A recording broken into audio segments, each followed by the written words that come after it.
The broadcast is now starting. All attendees are in listen-only mode. Hello, everyone. Good morning, and welcome to the 2018 Housing Inventory Count Survey webinar training. My name is Elizabeth Perez, and I am a program manager here at All Chicago. Joining me is also my colleague, Christophe Valcourt.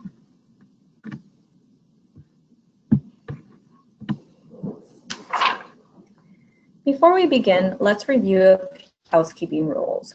All lines have been muted to minimize the background noises. If you have a question at any point during the PowerPoint presentation, please submit them in the chat box. If time allows, we will answer a few questions submitted during the presentation and also open up the lines for questions. When opening up the lines, please make sure that you raise your hand and also make sure that your mic is working if you're utilizing your computer. If you're unable to use a mic, you may also ask your question utilizing the phone option.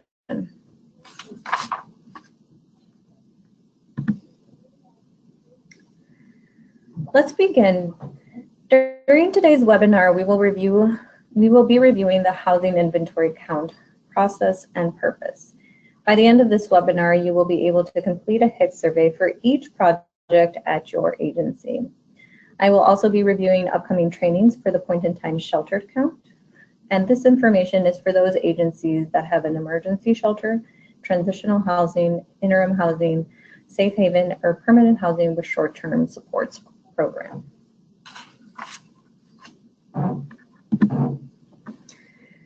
On your screen, you will see today's agenda. We will be covering the HIC history and purpose, the process, sections in the HIC, a few common mistakes that we saw in 2017, the due date, and some helpful tips as well as resources.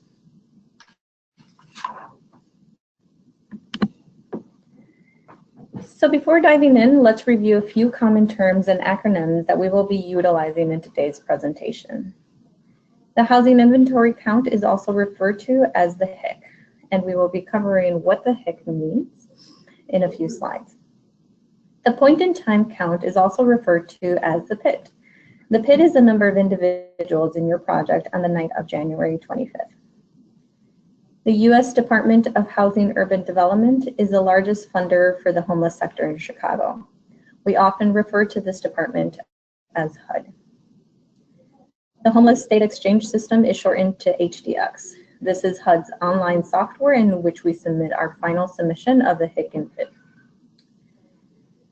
The Chicago Program Models Chart is referred to as PMC. Our community has developed this Program Models Chart to define core values that are integral to the homeless services programming. It outlines program descriptions as well as expected outcomes and system outcomes. And finally, the Continuum of Care is shortened to the COC. It is a membership-based organization comprised of organizations and individuals who work to prevent and end homelessness. So now that we reviewed a few common terms that you'll hear throughout this presentation, let's begin to discuss what the housing inventory count is.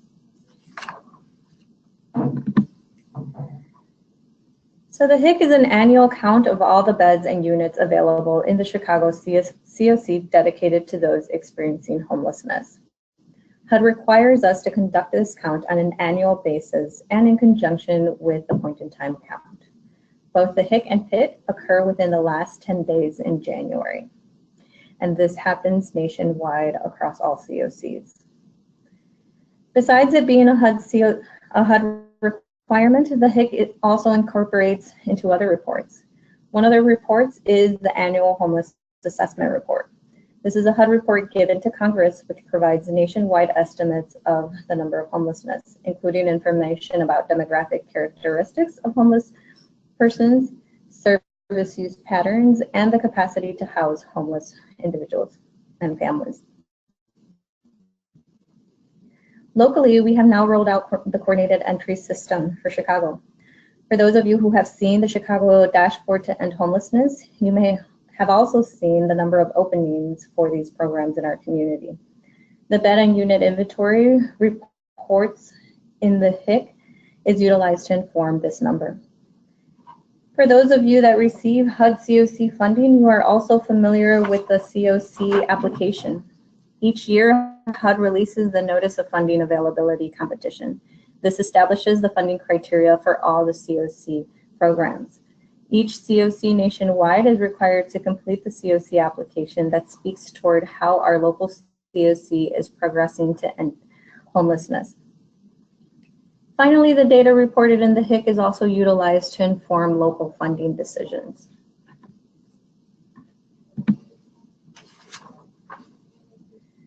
Now that we've reviewed what the HIC is, on your screen you'll see a change that has taken place for the 2018 HIC. This change will only affect those receiving veteran VA funding. The VA has designated components within its GPD programs. If you are receiving VA funding and have one of the components seen in your screen, please take note of the corresponding HUD project type designation that has been assigned to your project. This has been the only change that we have seen from the 2017 HIC to now. And if you have additional questions, you may always feel free to contact the COC team. Now that we reviewed the changes that we saw in the 2018 HIC, the nice thing is we didn't see any outstanding changes other than the VA designations. So on your screen, you'll see what the process is for 2018. All Chicago is currently conducting the HIC trainings, and you are actually part of the very first one. Once we have completed all the HIC trainings, this will follow the HIC submissions. All Chicago will review all the HIC submissions and conduct any follow-up for any missing HIC surveys and/or discrepancies that we see in the submissions. Around March, HUD will open up HDX and allow for the data entry for final HIC-PIC submission.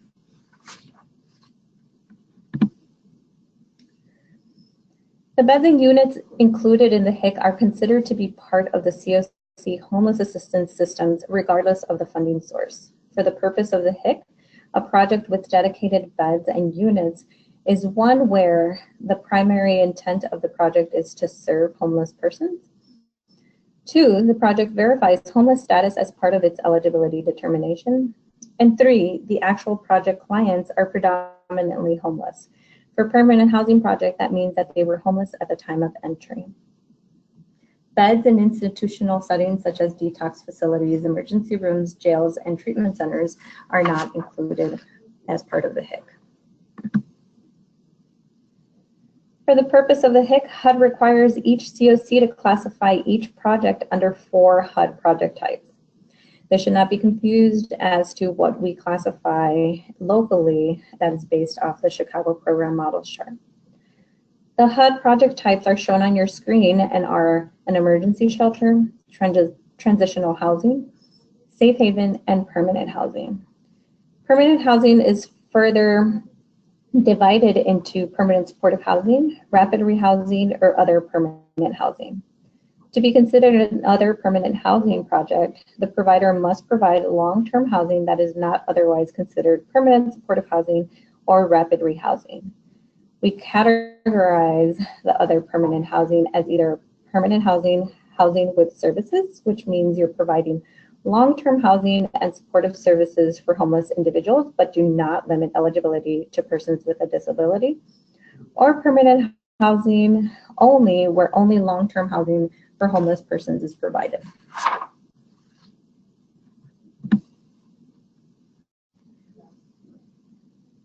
Now that we know what projects must be reported, let's talk about how many HICs one agency has to submit and by when.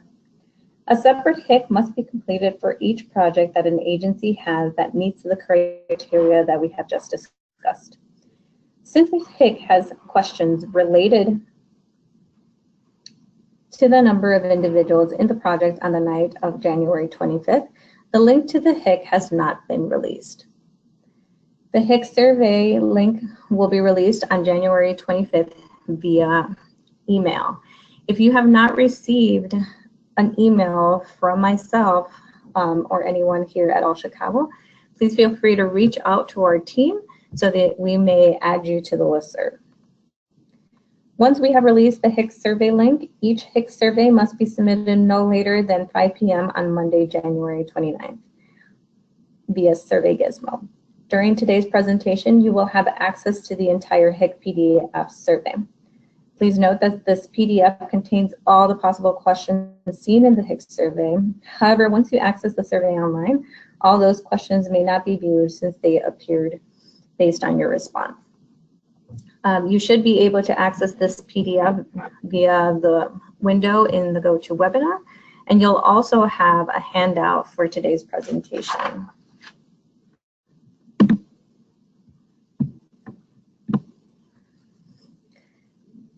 So the HIC survey contains 10 sections. Although they may seem like a lot of sections, each section is relatively short. Many of the sections will have pre-populated information based on responses submitted in the 2017 HIC. You will be asked if the information is correct for 2018, and if so, it will take you to the next section. If some updates are needed, you will be asked additional questions so we make sure that we have the correct information for your project. The first section is regarding project information. In this section, you will be asked over the agency name, the primary and secondary contact, as well as site address and funding source. Please note that once you have completed the HIC survey, a PDF copy will be sent to the primary contact listed in this section. In the event that the survey taker does not complete his or her email address, please be sure to check in with the primary contact that was listed to ensure that the individual has received the email confirmation.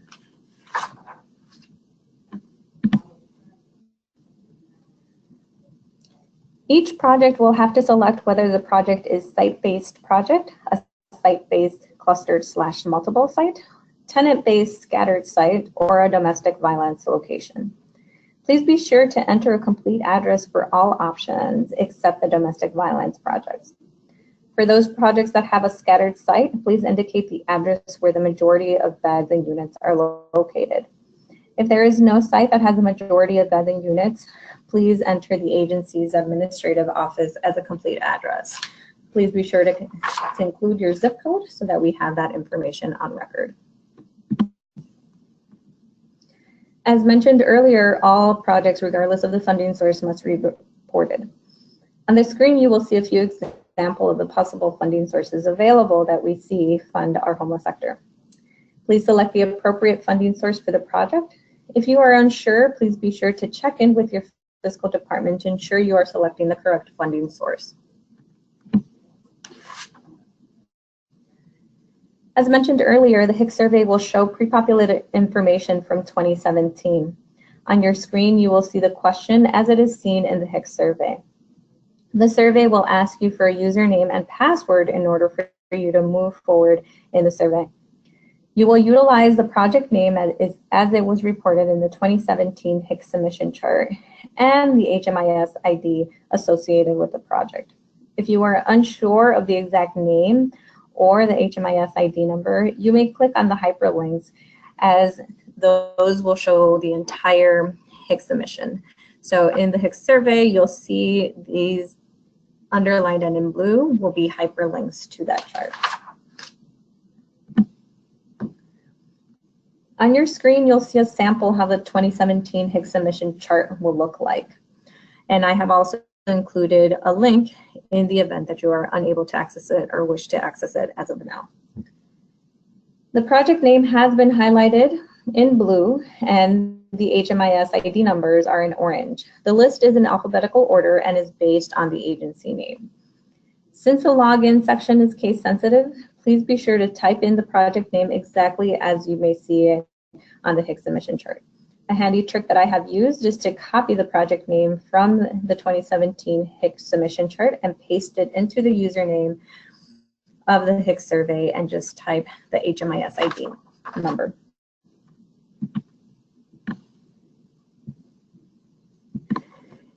In the event that your project was not reported in 2017, you may enter the project's information as a new project. Please select the type of project, such as an emergency shelter, interim housing, permanent housing, short-term support program, or the other classifications. and a dummy password is provided. You will find these at the bottom of the 2017 HIC submission chart. In the sections that will have pre-populated information, you will see a statement that says, please update. Please be sure to state that no, this information is incorrect, and you will be prompted by follow-up questions, which will allow you to submit the correct information for this project.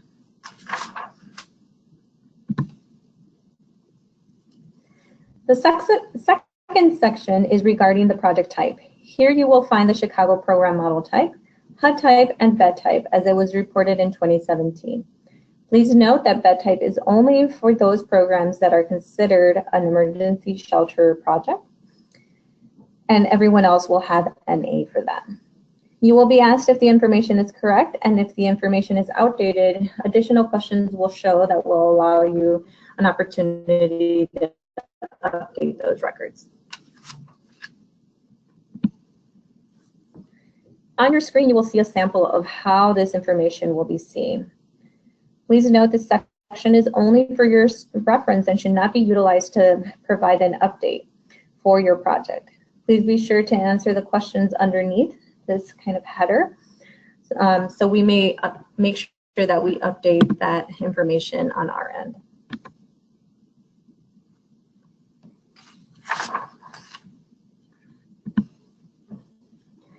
On your screen, you will see a sample of additional questions that will show if the Chicago program model type is incorrect. We have included a hyperlink to the Chicago program models chart that will allow you to review the different model types and descriptions so that you may answer it appropriately. On your screen, you will also see the definitions for each HUD type. Some projects may see a HUD type classification change from 2017. During the last quarter of 2017, DFSS and All Chicago discussed the alignment of HUD type classifications for the purpose of the HIC for some ESG and IDHS funded projects. If your project was affected, an email communication has been sent out to the appropriate staff at your agency to inform you of this change. If your agency is unaware of this change and you see that that has happened in the HIC submission, please contact me as soon as possible so that we may discuss this further.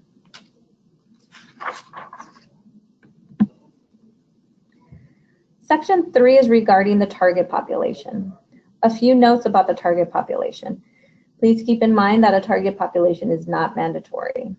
In addition, a target population is one where a project is intended to serve that population, and at least 3/4, that's 75%, of the clients served by the project fit the target group descriptor. For example, a youth project will select YMF as it serves youth males and females under the age of 25. At the top of the section, you'll find the information as it was reported in 2017. You'll be asked whether this information is accurate, and if not, additional questions will show you so that corrections may be made.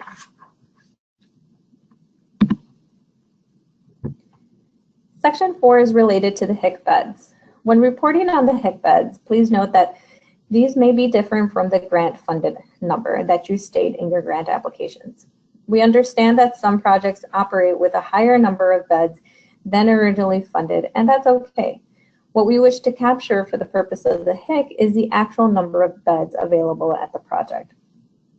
This section will show the bed and unit availability and overflow beds. These two questions are only for emergency shelter programs. All other projects will have an NA as it does not pertain to your project type. Again, similar to other sections, if updates are needed, additional questions will be shown so that you may provide the corrections. On your screen, you will see a screenshot of the pre-populated information for this section. Please note that the total beds will incorporate all new beds that came online after the 2017 HIC. The following section will ask you regarding the number of new beds, which would be a subset of the total number unless this is a completely new project that just came online during the 2017 year. For projects that participate in the point-in-time shelter count, please be sure to touch base with your colleagues that oversee the point-in-time survey and tally forms for this project. The number of HIC occupied beds must match the point-in-time tally forms. If a discrepancy is made, both All Chicago and DFSS will follow up to ensure that we are reporting out accurately for your project. For those projects that do not participate in the point-in-time shelter count, please be sure that the number of people in the project match the total number of beds occupied.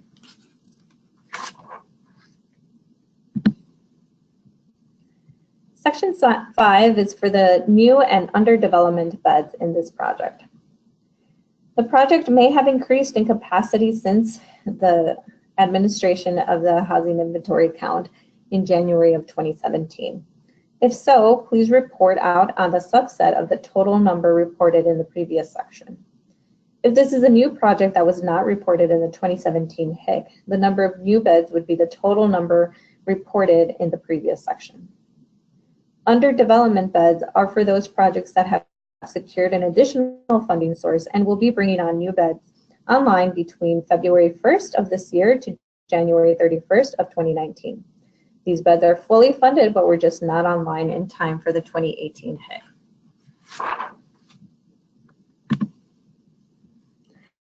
Section 6 is regarding the number of occupied and unoccupied beds. You will be required to enter this information based on the household type.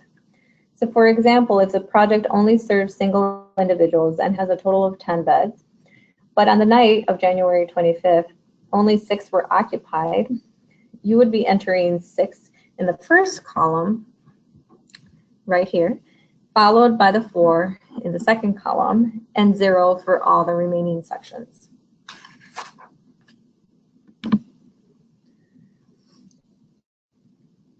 You must also indicate if there was an open or vacant bed available. And if you had no vacancies, please make sure to indicate that your project was at full capacity.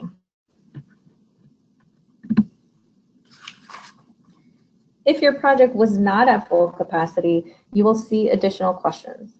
The questions are designed to inform us as to what type of bed was available. Please be sure to indicate the appropriate household type for that vacant bed.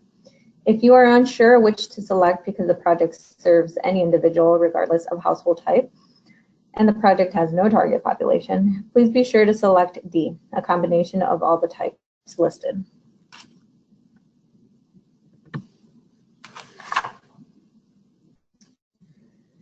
Section 7 is regarding the project's HMIS participation. Again, you will see the information pre-populated from the 2017 HIC submission, and you may select the appropriate response.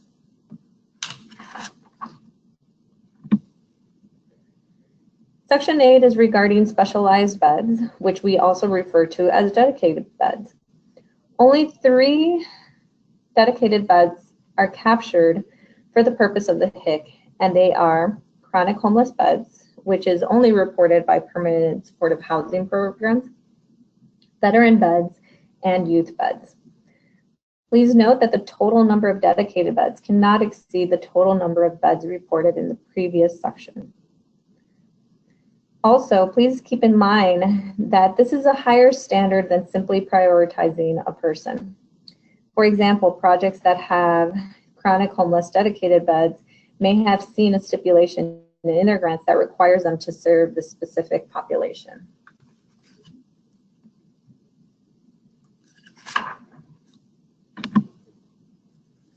Similar to other sections, the information will pre-populate based on the 2017 report. If corrections are needed, additional questions will show. If the project has decreased the number of dedicated beds based on the specific population, you will be required to submit an explanation as to what happened that caused this decrease.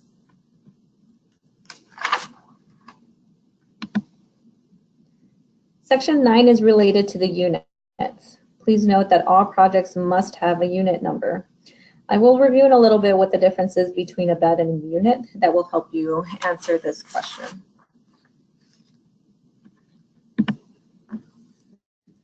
The last section is the unit occupancy.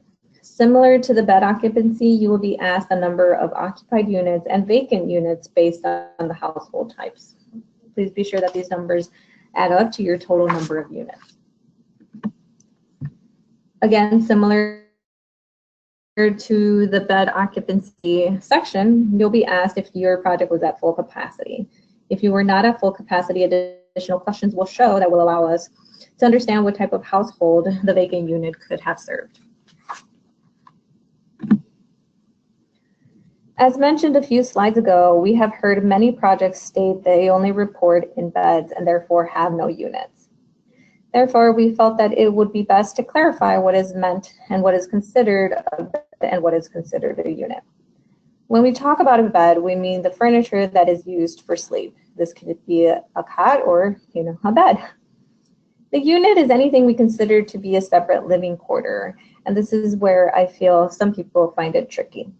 For example, an apartment is seen as a separate living quarter because one family could live in a 2-bedroom apartment, and we would consider that to be a separate living quarter. However, in a project-based congregate living program, a room where one family is placed is considered to be one unit, and another room where another family is placed is considered the second unit.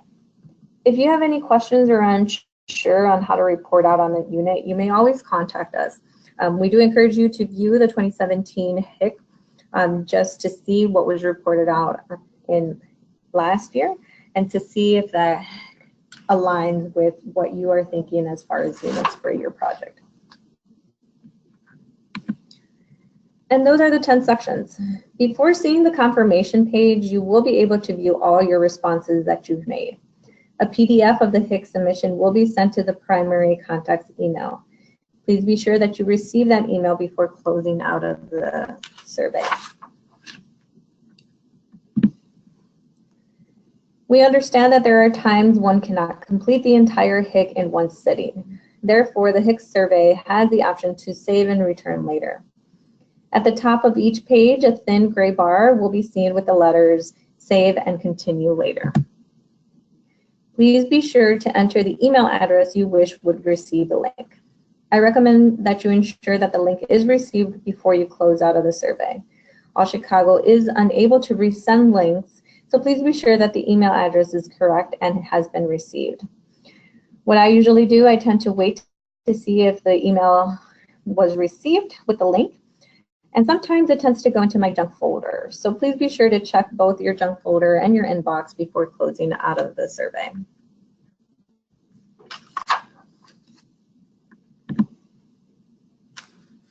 And that's what it'll look like once you click on Save and Continue Later. So now that we've reviewed all of the HIC survey, we have a few practice of some common mistakes that we saw. On your screen, you will see that someone reported that their total number of beds is 19. And in the section following regarding their occupied and unoccupied beds, they listed 19 occupied beds for households without children. 2 beds were open, and they left 0 for cribs and for households with at least 1 adult and 1 child and households with only children. Now they brought down the total sum, which would be 19 and 2. So, as you can see, 19 and 2 adds up to 21, which does not equal our total number of 19. So just make sure that as you're entering your information that that total number is your universe number, and all the totals at the end of the occupied and unoccupied beds and units also equal to that total number for your total beds and total units. All right, the next one is we have that same individual that indicated that their occupied beds for households without children was 19. They didn't have any occupancy. And then in the following question, they were asked what was the total number of people in their project, and they indicated 15.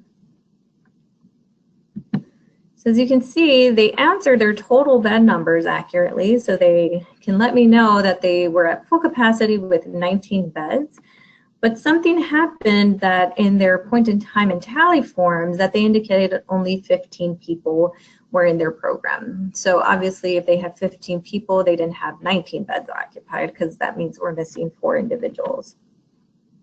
So just make sure that they do match up.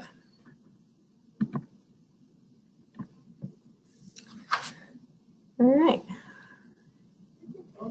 Then we saw that we had someone who indicated that their total number of units was 15, and they went ahead and indicated that they had 15 units occupied for households without children and 2 opened, and they brought down the sum to 15 and 2.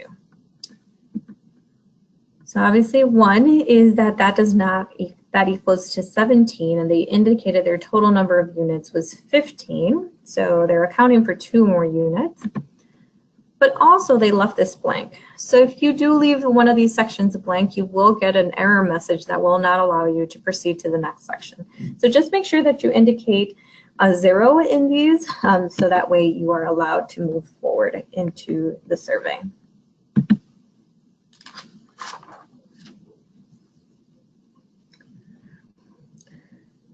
All right. Now we have a program that indicated that their Chicago program model type is a youth scattered site transitional housing. But when they got to their target population, they indicated that they only serve single males 18 and over.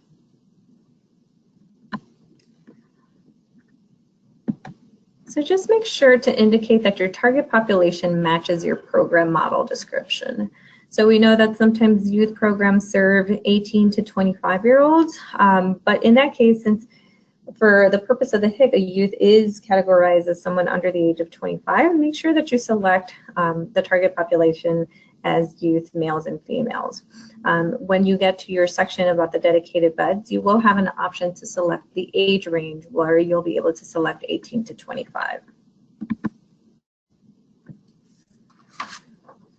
Next common mistakes that we've seen is that the same youth program indicated that they were a youth scattered site transitional housing program, but to their dedicated beds, they indicated that they did not have any youth beds.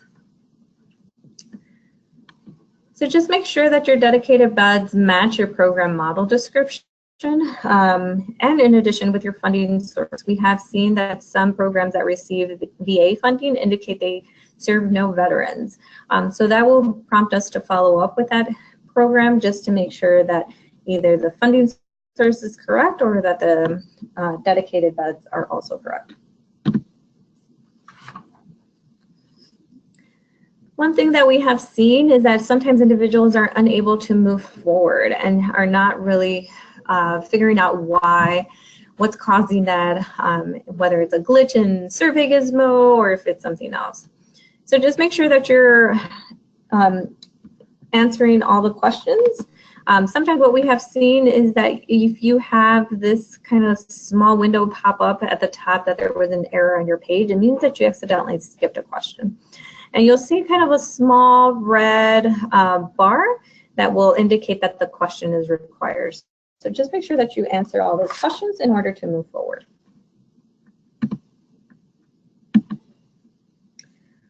All right, so let's review the due date.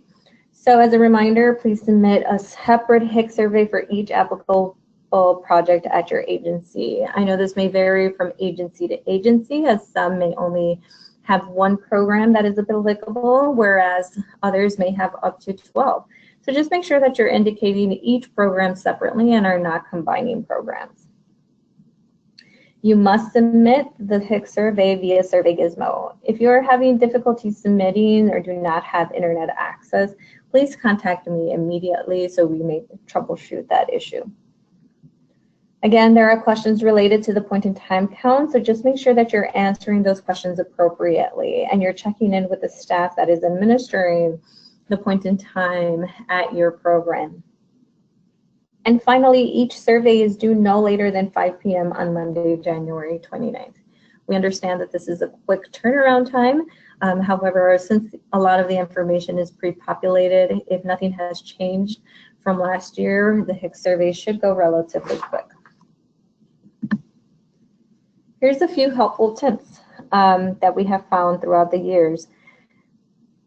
As of now, you may see the HIC PDF survey prior to January 25th to make you, become familiar with what we're asking, and it includes definitions such as the HUD type and what we're categorizing that. So make sure to read through it. We know that the entire PDF is rather lengthy.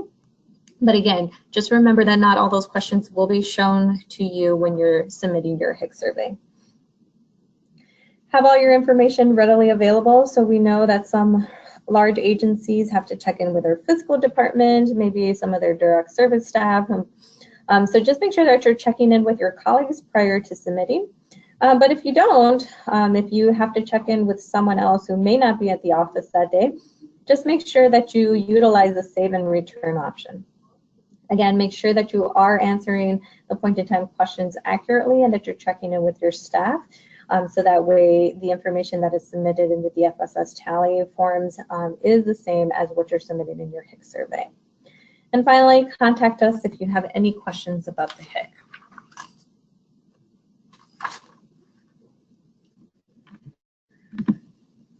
So in the event that a colleague of yours was unable to attend this webinar and you find that it is very helpful for them to hear, please note that this webinar is being recorded and will be posted to the All Chicago website.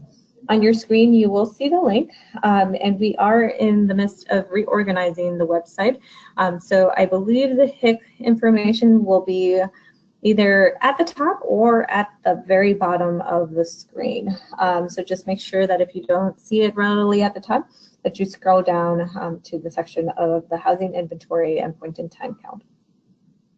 We will be having an additional HIC webinar special for our SSVF and rapid rehousing providers on January 22nd. Since SSVF and rapid rehousing programs report slightly different, please be sure to attend this webinar. Again, that webinar will also be recorded in the event that you are unable to attend.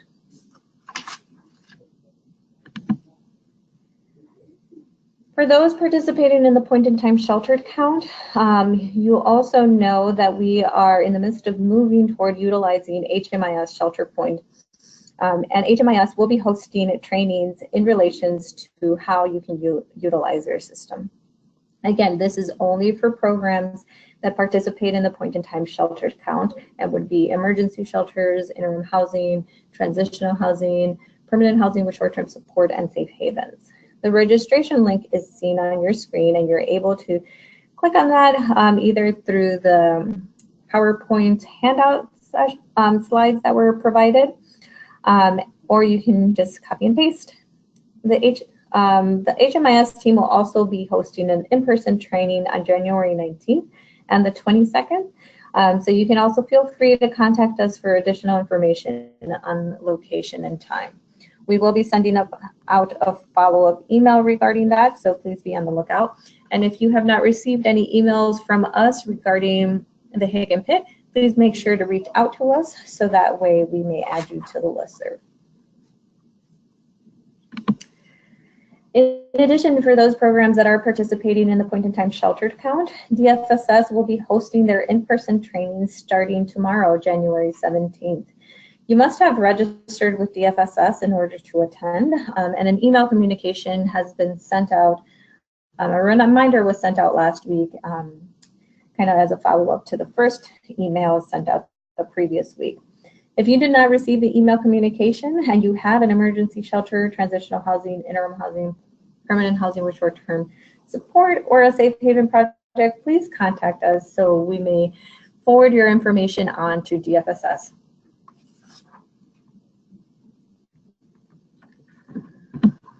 All right, so it looks like we have some time for some questions. So I'm just going to check in with Christoph to see if we have any questions that were submitted during the PowerPoint presentation that we can answer online.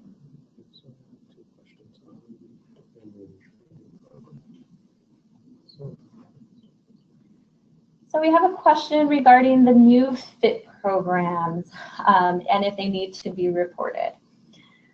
So for the purpose of the HIC, we will capture that information. So the FIT programs came online, I believe, somewhere around the middle of last year or toward the end of last quarter. So if you do have a FIT program, please make sure to submit a HIC survey, and so we may account for that information.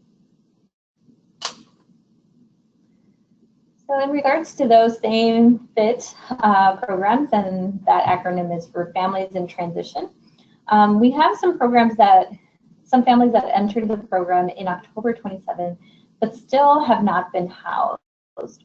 If they are not housed on January 25th, will they be considered vacant units, or how could you report on that?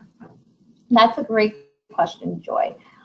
So for the purpose of the HIC, we're going to have those as unoccupied units. And if you can send me an email, you're going to have to report that as a new project. So we're just going to make a note on the background and to just note that you're currently what would be considered a startup phase. So that way we can report that even though all the units may appear as vacant, they are actually, you're working with families in order to get them into a unit. Since the point in time is not used for PSH, the PIT does not inform the HIC, correct? So Dominique, I know for PSH projects, you do not participate in the PIT sheltered count. However, what we will take into consideration for PSH projects is the number of point in time, which is the number of individuals in your project. So just make sure that you do answer that one question because we will be looking to see the number of individuals that are in your program and if that coincides with the number of occupied beds. We have another question regarding cribs and beds, which is a popular topic. So we didn't really discuss the difference between a crib and a bed. So unfortunately, for the purpose of the HIC, HUD is not considered a crib a bed. However, we do take it into account because we do see that infants are placed into cribs. So when reporting out on cribs, just make sure that you only report the number of cribs that are occupied by an infant on the night of the count. For your toddler beds, I would consider that also under the category of a crib. So just make sure that some projects that have family programs do have toddler beds. So just make sure that you're reporting those under the crib section.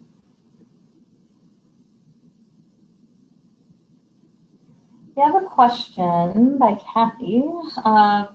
When reporting chronic homeless dedicated beds, should we enter the number that is currently occupied by people with a chronic homeless destination plus the number of beds expected to turn over in the upcoming year, since those will be chronic homeless dedicated to? That's a great question. So for those of you that have a permanent supportive housing program, through our local continuum, we are prioritizing chronic homeless individuals.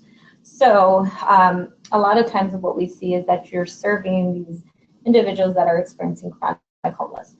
For the purpose of the HIC, we only need to capture the number of dedicated beds at your project. So not that you're prioritizing, because we know all our PSH projects are prioritizing individuals experiencing chronic homeless, but that you actually have a stipulation in your grant that requires you to serve and set aside that bed or maybe all the beds at your project for those experiencing chronic homeless.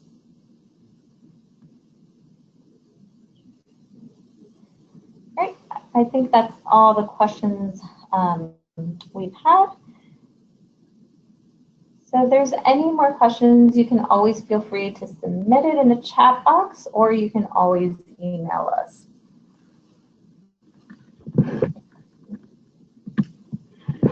So who to contact? So for the COC team, we are moving away from utilizing the COC program's email address. So if you've emailed us in the past couple of weeks, you probably received an automatic message that states for an alternative contact email address. So we're moving away from that inbox and are moving toward contacting individuals. So for the purpose of the HIC, if you have any HIC questions, please make sure that you contact Christophe Valcourt, and his email address is seen on your screen. You will also see his phone number listed, and he's at extension 40. Now, because Christoph and I are both out in the fields conducting trainings and in meetings, email does work best for us. So you can always, give us a call. If we're not available, you can always follow up with an email address. And we tend to respond to email remotely. So just keep that in mind as you're contacting us. If you have any questions about HMIS regarding shelter point and all that fun stuff, please make sure to send those questions to the HMIS help desk at hmis@allchicago.org. So a few last minute reminders. Remember that there are questions in the HIC related to the night of the count on January 25th. This is one of the main reasons we do not release the link ahead of time, because we will always have one or two projects that will submit the HIC as soon as we release the link. And although I do love those high achievers, I will have to contact them and ask them to resubmit it until January 25th, because we have to wait until we know how many individuals are in your program on that night. Each HIC must be submitted no later than 5 p.m. on Monday, January 29th. So please make sure that you are aware of that deadline. All right, and that is it. I'm going to check with Christoph if we have any last minute questions that came up. Nope. Okay, so hopefully everyone can hear me. Again, as we mentioned earlier,